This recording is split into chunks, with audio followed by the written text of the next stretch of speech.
China की मिल रही है। और अगर इंडिया की बात करें तो इंडिया सुपर पावर बन सकता है या नहीं? इंडिया हमारे से आगे नहीं जा सकता तो सुपर पावर कहाँ से बनेगा? कहाँ जी रहे हो भाई, इंडिया कहाँ चला गया अभी? इंडिया चला। जय हिंद दोस्तों भारत का बढ़ता हुआ पावर देखकर एक बार फिर से चाइना, पाकिस्तान और वेस्टर्न मीडिया में हलचल मच गई। हाल ही में चाइना से श्रीलंका के हम्बनटोटा पोर्ट में आ रही चाइनीज शिप यांगबांग 5 को भारत सरकार ने आने से रोक दिया है। अब इस चीज़ के होने के बाद पूरी वेस्टर्न मीडिया में चाइना की थू-थू हो रही है और भारत का पावर एक बार फिर से बढ़ चुका है। अब भारत सरकार ने श्रीलंका की गवर्नमेंट पर इतना ज़्यादा प्रेशर बना दिया था जिससे कि गवर्नमेंट ने खुद ही उसे आने से रोक दिया। अब इसकी सफाई देते हुए श्रीलंका की गवर्नमेंट ने भारत सरकार से यह भी कहा था कि वह सिर्फ केवल और केवल रिफ्यूलिंग के लिए आ रहा है और इससे भारत की सिक्योरिटी पर कोई भी आंच नहीं आएगी। तब भारत सरकार ने रिप्लाई देते हुए कहा कि यदि केवल रिफ्यूलिंग ही करनी है तो वह किसी और देश से भी करवा सकता है, कि उसे हम्बनटोटा पोर्ट में आने की कोई ज़रूरत नहीं है। बिल्कुल सही। श्रीलंका के उन हालात में आपको पता है कि कौन से कंट्रीज ने श्रीलंका का साथ दिया था? ऑफ कोर्स मुझे इतनी इन्फॉर्मेशन तो नहीं है, लेकिन मैं आपको बताता हूँ।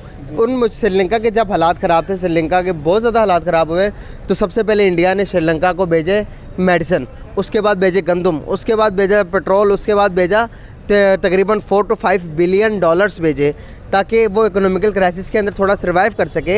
इतना साथ देने के बाद उस टाइम चाइना ने साथ नहीं दिया। पाकिस्तान के अपने हालात ऐसे हैं, पाकिस्तान भी साथ नहीं दे सका। तो इतना साथ देने के बावजूद भी जब अभी रिसेंटली चाइना के एक न्यूक्लियर वो एक रेडार वाली शिप होती थी, शिप को उसके अपने बंदरगाह के अंदर इंडिया ने कहा कि आपने चाइना की शिप को आने की इजाज़त नहीं देनी, तो उसके बावजूद भी श्रीलंका ने उन शिप को अपने बंदरगाह के अंदर आने की इजाज़त दी। क्या समझते हैं आपके, श्रीलंका ने सही किया या गलत किया? तो मैं समझता हूँ कि अगर वो श्रीलंका ने अच्छा किया है।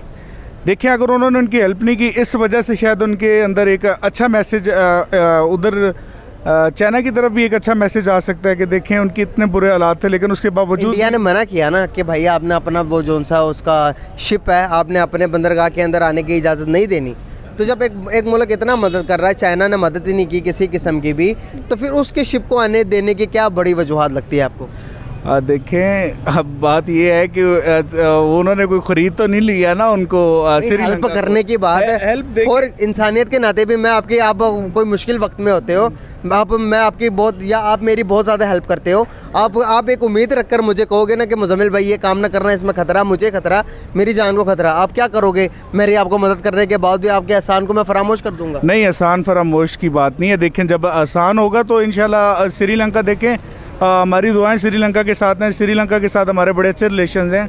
लेकिन मैं ये समझता हूँ कि जब अच्छा वक्त श्रीलंका पे आएगा तो वो उनका ये जो आसान है इंशाल्लाह उसको डबल में वो इनको वापस करेंगे। हालांकि यहाँ पर कमाल की बात यह है कि हम्बनटोटा पोर्ट एक चाइनीज़ कंपनी की 99 साल की लीग पर है, फिर भी वो चाइना के काम में नहीं आया। अब असल में चाइना की यांगबांग 5 शिप यहाँ पर रिफ्यूलिंग के बहाने कुछ और ही मकसद से आने वाली थी।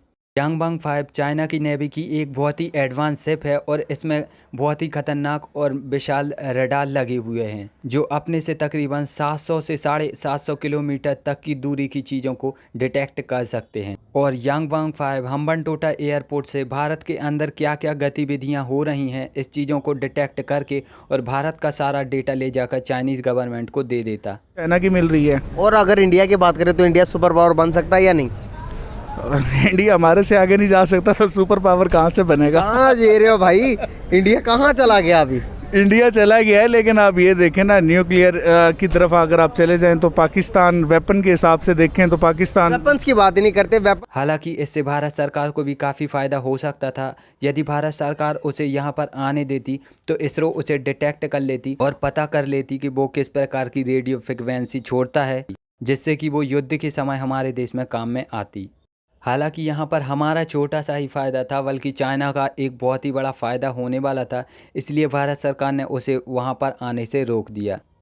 खैर, अब इन सब चीज़ों से आपका क्या कहना है आप मुझे नीचे कमेंट में ज़रूर बताइए। एंड यदि ये वीडियो अच्छी लगी तो प्लीज़ चैनल को सब्सक्राइब करके बेल आइकन जरूर दबाइए।